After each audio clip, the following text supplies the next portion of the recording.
So what characterizes that Southern setting and Southern category of fiction?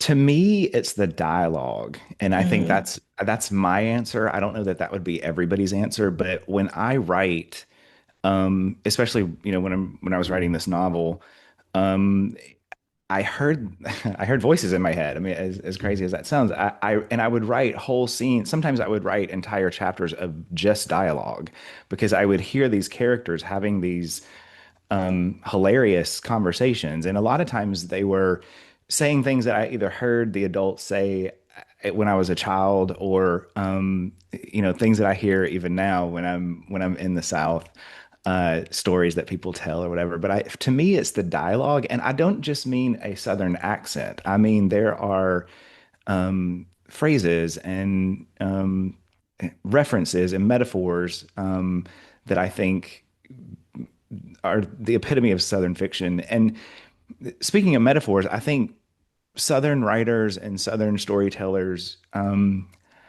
it seems to me like we get a little more room with our metaphors, if that makes sense. Like the reader will grant us a little more freedom to speak metaphorically. And hmm. Mm. Yeah, it's like those cultural flavors. And so you get to have that flavor in your fiction, whether or not you really recognize that you're yeah, doing it. right. Hmm. Yeah, and yeah, I think it can be hard to recognize it when you are of that place.